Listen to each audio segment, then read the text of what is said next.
the scooter. It is ultimately one of the most practical and responsible modes of transportation.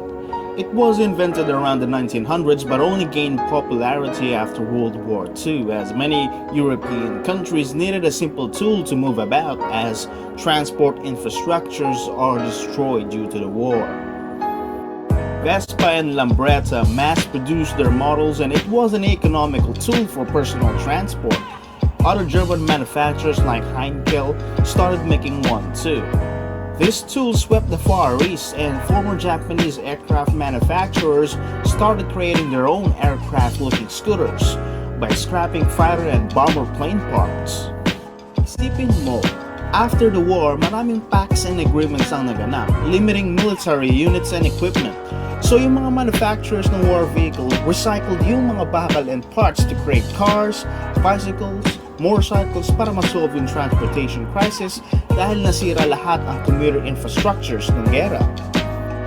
Today, scooters are still a popular choice for personal transport. It is reliable, fuel efficient, responsible, and can carry a lot of stuff. But the problem is that it is boring if you wanted to ride it in a sporty manner. Dito pa lang sa Pilipinas, kaliwat ka ng katumingin at maglakad ka lang sa labas, makakakita ka na ng scooter everywhere. Everywhere you go dahil it is truly a convenient machine.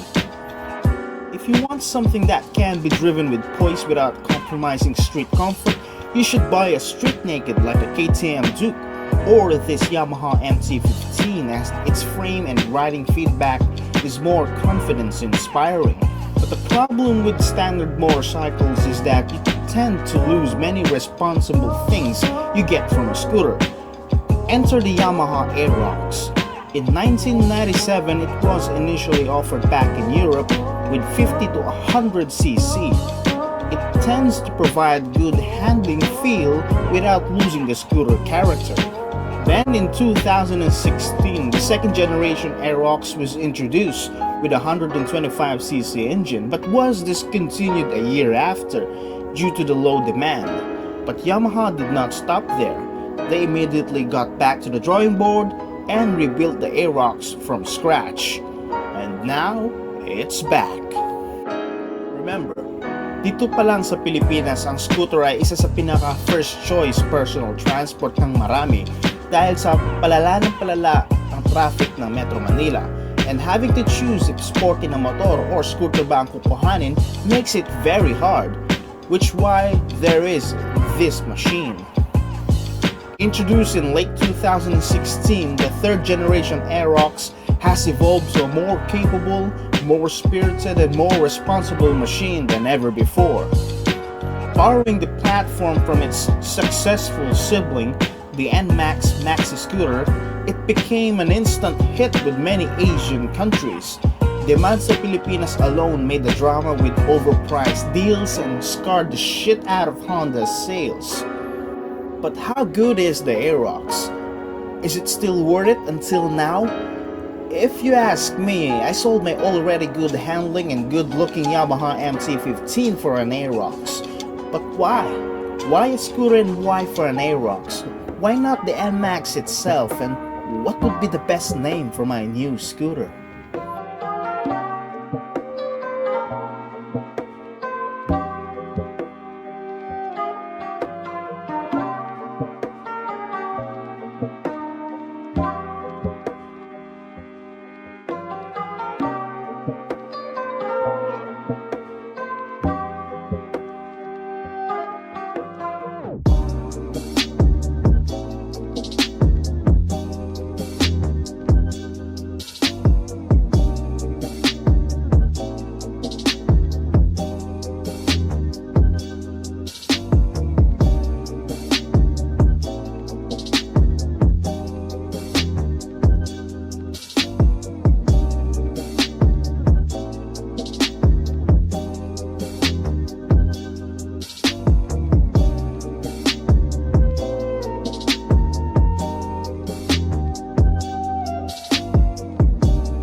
Aerox is on its third generation already, and its sporty character still lives on to the current model.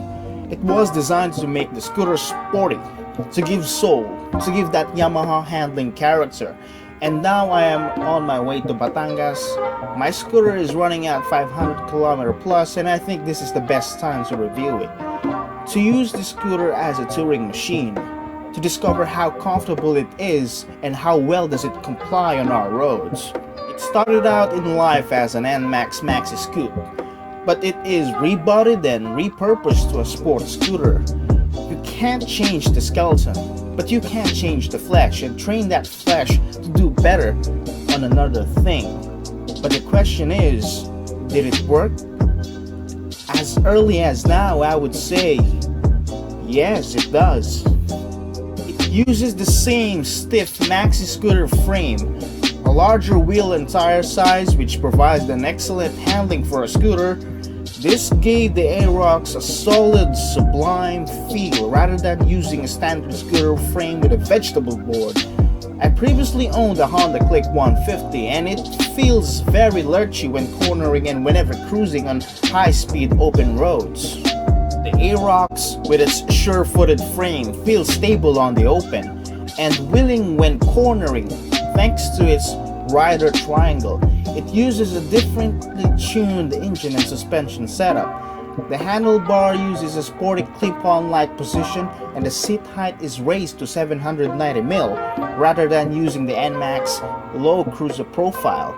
This gave it an aggressive stance whilst still being comfortable enough for daily use.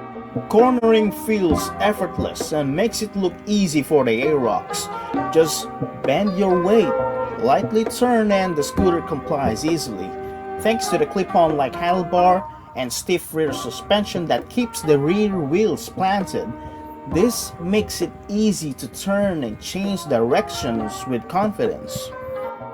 If baguhan ka sa stiff suspension, hindi mo ma-appreciate sa umpisa yung stiff settings sa likod, and most likely i-modify mo ito to an adjustable unit. The rear brake is an old school drum that has a stable low bite, but surprisingly it never locks out. The front brake is a strong single caliper disc that feels vague. Press down the hammer and the front fork dives down immediately like a U-boat seeing a fighter bomber. For 20,000 pesos more, you can get the S model with an ABS on the front and keyless ignition. But if you are someone who is used to modulating the brake, ABS might not be necessary. For me, I would rather save the 20,000 pesos to buy accessories for the Aerox, like better suspension and wind protection dahil ang Aerox ay maraming aftermarket parts and accessories. Go for better tires and suspension first, hindi yung muffler yung unang binabago. The engine is the same unit from the Nmax. It's a 155cc Blue-Core VVA LC4V engine producing 14.7 horsepower and 13.8 Nm of torque. The same platform that is also used on the Sniper 150, but far better. It has VVA or variable valve actuation or simple as valve timing. This optimizes the engine, giving it a strong torque at the lower RPMs to get it off the line quick, but yet past 6,000 RPM and the VVA indicator will pop in and the high profile cam ticks in. This increases the intake, giving you a burst of power on the top end. This system gives the Aerox that peppy, satisfying linear feel when accelerating hard. Isipin mo kahit mga 650 or 800cc na motor, walang variable valve timing. That's how special itong engine platform na ito. Combine it with the lower weight of 116 kilograms, that is 20 kilograms lighter than the Nmax, which improves the performance of the scooter, but at a cost. Some things has to be taken out to save weight, like using a dildo-sized front fork from the entry-level scooters. They trim the rear passenger seat, remove the ABS unit, downsize the fuel tank from 6.6 to 4.6 liters, and remove other plastic and metal parts found on the Nmax to save weight. But a lighter weight means a faster takeoff, better speed, better braking, better handling, better fuel efficiency, and easier to move about on traffic. Though you have to give this machine respect, and know its limitations. Remember, you are handling a scooter, and if you have the balls to lean it further, the center stand might hit the ground on the left side, or you might overshoot on a high-speed corner due to the soft front suspension unable to keep up with the pressure. Speaking of pressure, just by sitting on the scooter, it's half of the suspension travel already, and if you ride on uneven roads, it bottoms out real quick. The front fork is way too soft to be called sporty and requires proper tuning to stiffen it a bit only, as you don't want to pull all the pressure to the T-post. Hindi ito sport bike. Put your expectations well, that is, it's a scooter with a sporty character, so don't push it too far. Alamin mo ang limitasyon ng Aerox. It's a scooter first, then a sport bike wannabe second. The engine tuning seems to consume too much gas, despite having a valve timing setup, as it only does 41 km per liter on average, or worse on the city. My previous Honda Click 150 can easily do 49 on the city, but on longer drives, the Aerox can achieve far better results with a consumption rate of 48 under touring speeds of 60 to 70 km per hour. You have to keep in mind that this sports scooter was not designed to carve corners, rather it was designed to savor it. Effortless handling whilst having a comfortable ride. It's luxury and pleasure. How is this luxury? Well, you have a 5.8-inch LCD dashboard for everything you need to know, a built-in 12-watt electric socket for your gadgets, and a huge seat for your ass. And under that seat is an Olympic-sized 25-liter compartment for your items. After 2 hours of traveling, 155 kilometers, we have reached our destination. To relax on the beaches. You don't do this every day. Might as well savor the luxury of relaxation. And I am happy to report that me and my passenger had a comfortable ride. I did not felt any numbers on my fingers, on my feet, nor on my ass. It's incredible how comfortable it is despite the suspension bottoming out all the time.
There is something about the design that makes it sexy and appealing to many.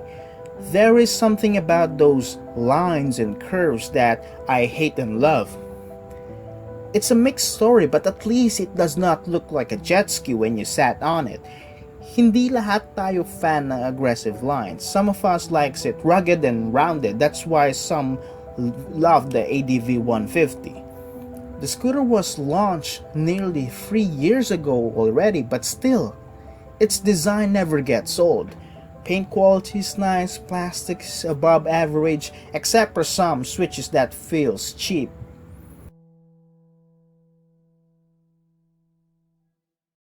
Okay people, katestingin natin ang off-road capabilities ng Aerox. Ngayon alam kong hindi ito off-road machine, but since nandito na rin tayo, testingin natin ang off-road abilities. Of course, nabukasan na natin ang tire pressure. Everything should be set.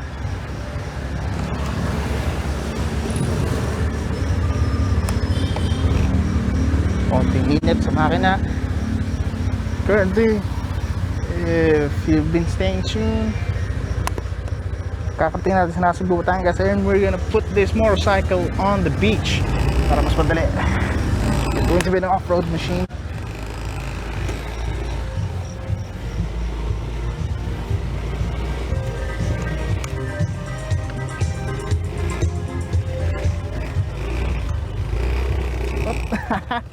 Yeah.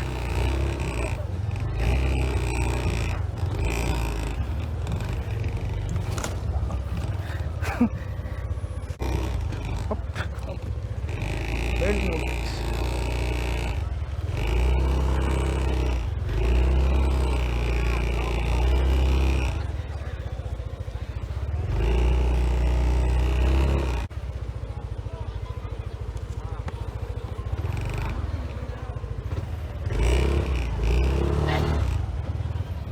Can't do it.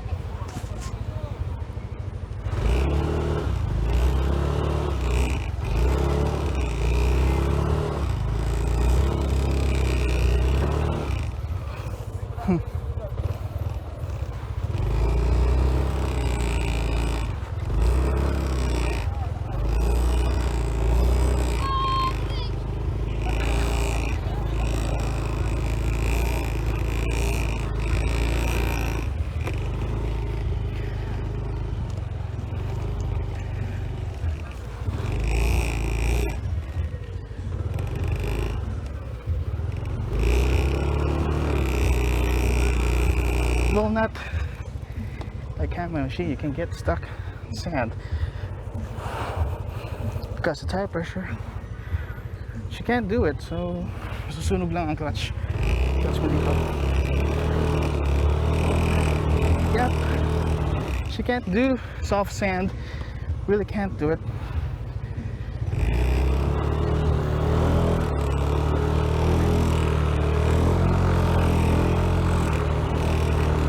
Can't really do soft sand. That's why you check tire pressure. She can't do it. Now let's try to get her out of stand. By pushing it, relieving the pressure, you can control the bike out from the sand with a little effort.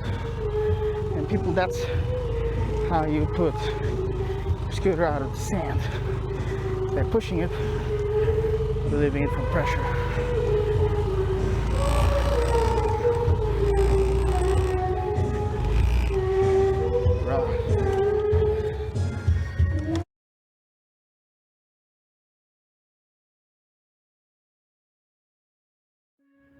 Maganda ang facelift na ginawa sa Nmax. It feels solid. Hindi siya yung parang fiber lang na pinagawa na kinakatakot mo, hala baka mahulog yung plastic surgery ko. It does not feel like Sander Ford. May facial design ito na maganda and handles well. Hindi itsura lang. The Aerox had carried a good and bad reputation on the streets due to some riders use the Aerox for kamote racing. Other riders would look at you as if you are kamote or intimidated in some ways even if you are driving normal as usual. I myself experienced it but never experienced it on my Yamaha MC15 even if I was leaning. Kapag ikaw nakakita ng Yamaha R15 na bigla nagbanking, you would say, astig naman. But if you see an Aerox na bigla nagbanking, you would say, hala, pasikat. You have to admit it, if hindi ka Aerox user, you would think of it for some reason. Not to judge, but that's how it feels in a strange manner. But don't be turned off with the reputation. The Aerox is an excellent scooter overall. It is one of the most successful models Yamaha has created, and it feels and still sells like hotcakes. New buyers be advised that everything is nice except for some quality issues and mismatch. For example, the plastics are not well bonded together and can be random to some units. The gas tank cover is vibrating in an irritating manner on lower speeds. The floorboard is not extended far beyond para mag-act as rear set. If may backride ka, most likely tatama ang paa niya sa legs mo unless you put your legs far on the front. The Aerox has great performance on the city. Sapat lang ang power nito para mag-overtake with planning. Since this is maxi scooter sized, may kahirapan ito sumingit sa mga alanganin na traffic jam dahil sa lapad niya. Believe it or not, mas madali pang isingit ang 650cc big bike. Sa mga parkingan, may hirapan kang ipasok ito sa mga masisikip na sections, lalo na sa mga crowded malls dahil sardinas ang parkingan doon. But on a normal day, the Aerox is easy to live with. Ma-appreciate mo ang comfort levels na kaya nito ma-provide. This is the time I appreciated the soft suspension dahil kaya nito ma-absorb ang uneven road condition. The rear suspension is tuned just right for cornering and kept the rear wheels planted. It performs sa long drive adventures. You'll appreciate the sporty character nito sa corners and yung amount ng space na pwede mong paglagyan. If you're wondering why I chose the old matte orange paint scheme, that is because I am a fan of the Lexus RCF with that vibrant orange color with its V8 engine tuned by Yamaha to sing soulfully. The original design and purpose of the first generation Aerox is still there. The shape and form are still present. It seems to be a more worthy heir to the Max series than of the Nmax. There is no other scooter like the Aerox. The design element of combining scooter and sports bike worked for it, and it has the character to prove it. My scooter's name is Moonraker, straight from the old James Bond film blasting the protagonist to the adventures of space. In the real world, it's my adventures on the road for the years to come. It's my daily partner on commute and adventures. Remember, it's a scooter first, then a sport scooter second.